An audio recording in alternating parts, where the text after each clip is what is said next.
Hey comrades, today I'm releasing a video that's a little bit different than usual. This video is an edited and updated version of a video that I made for a research project a long time ago. This video is going to be about ultranationalism, a term I use to describe a broad category of ideologies that include fascism and ethno-nationalism. What motivated me to make this video was the recent terror attack carried out by fascists against the Muslim community in New Zealand. To my knowledge, last time I checked, this claimed the lives of 49 people. And it's a horrible tragedy that just is proof that the danger of ultranationalism is just as great as it's always been, and the struggle against ultranationalism is just as important as it's ever been. So I hope that this video can be part of my contribution to that struggle. Alright, please enjoy the video. Every Nazi who remains alive will kill women, children, and old folks. Dead Nazis are harmless. Therefore, if I kill a Nazi, I am saving lives. Lyudmila Pavlichenko. Suntem vecchi morti, din Moldova venim. Ultranationalism, what it is, and how to smash it.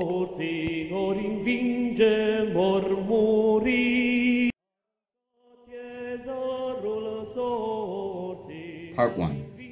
Reiterating the danger of ultranationalism.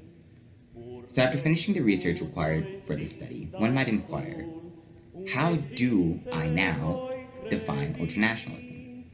To me, any political movement that advocates for an authoritarian state with chauvinistic attitudes towards certain groups of people, and is centered primarily on the concept of national rejuvenation and a return to tradition, can be considered an ultranationalist movement.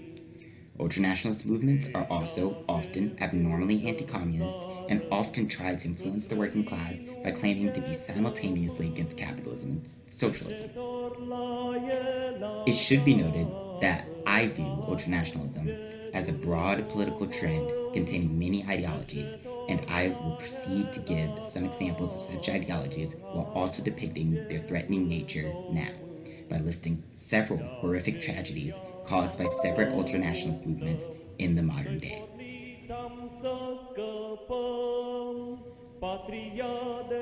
Number 1. The shooting of Black Lives Matter protesters in Minneapolis.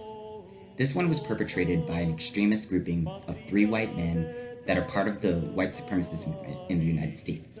Connected by the website 4chan, one of the anonymous cesspools of alt-right ultranationalist thought I described earlier, these men made this video before the shooting. Mission in a little while. This is Saiga Marine. This is Black Powder Ranger. We're gonna go see what these fucking dindus are up to. AKA apparently a fucking Bosnian terrorist. I didn't even see what I look like. Jesus Christ, dude. And yes, we are locked and loaded. You have a gun? Why do you hate freedom? Because I don't know. Alright, check it out, you guys. We're gonna be driving down there. It's gonna take us about 10 minutes to get down there. We're gonna take a little while and shut the camera off in a little bit.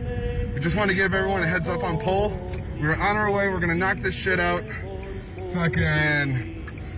We're gonna go see what these dindus are dindoing about.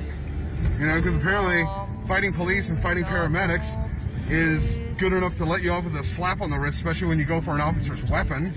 So yeah, a little reverse cultural enriching. So we're gonna make the fire rise, the fire rise. Well, basically what he's saying is we're just gonna go have ourselves a little look-see. Oh, look-see. See what's going on. I read on poll that some little lolly is in trouble and needs our help, so we have a search and rescue, so we're gonna go knock that out. Search and recover, actually, I think it's termed. I don't know. But anyways, you guys, keep on watching the stream.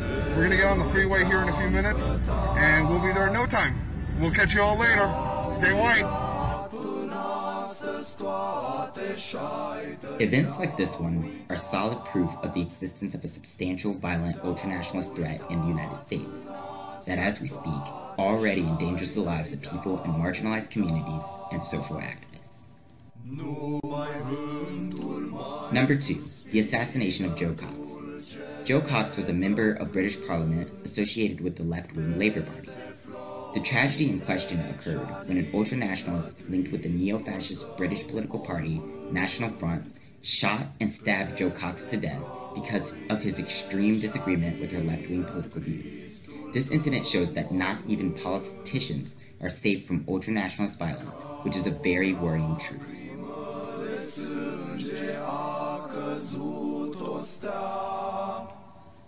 The 2011 Norway attacks.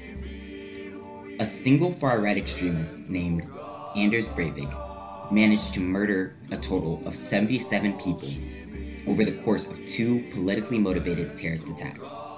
This one really brings out the danger of the far-right's anti-communism, which affects even non-Marxists, because this attack was carried out against Norway's non-communist Labour Party because Breivik still decided to regard the party as quote-unquote Marxist. This attack is also significant because Breivik generated the largest death toll caused by a lone gunman ever, which really shows how much damage can be done by just one ultranationalist because of their political beliefs.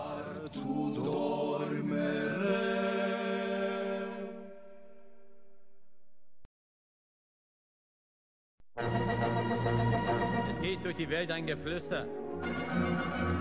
Aber du hörst es nicht? Part 2. The struggle against ultranationalism. One has a grand total of 2 options when facing the reality of the existence of the threat of extremist ultranationalist movements: cower in fear and do nothing, or support and participate in the anti-fascist and anti-racist struggles. The following part of this video will include descriptions of the methodology of anti-fascists and strategies and tactics that can be used to combat ultranationalism. First and foremost are the tactics employed by the anti-fascist action movement.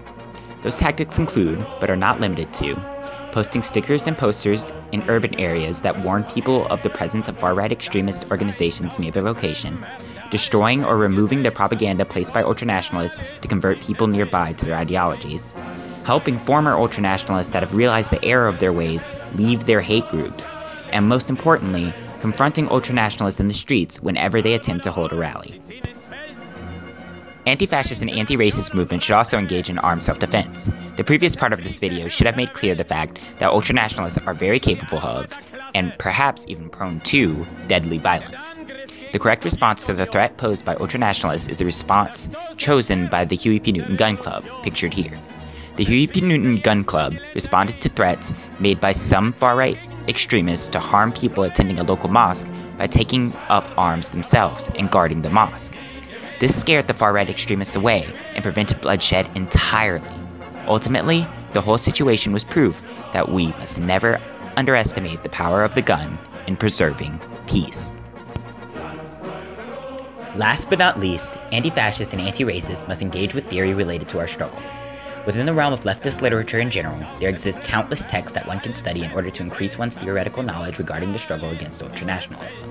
Such literature allows one to discover the root causes of the radicalization of far-right extremists, historical conditions that led to the rise of ultranationalist movements, and the struggle against them, as well as the class character of such movements. Theory is a weapon, and by arming oneself with theory, one can better understand and thus better combat the enemy.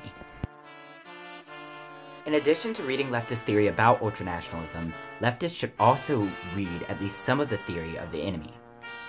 Many leftists are reluctant to do this, as a large amount of us believe that if we engage with ultranationalist systems of thought, we will legitimize them. In reality, however, the worldviews of ultranationalists are already legitimate threats, that is. That is why leftists must deconstruct these worldviews, and the only way to do that is to understand them.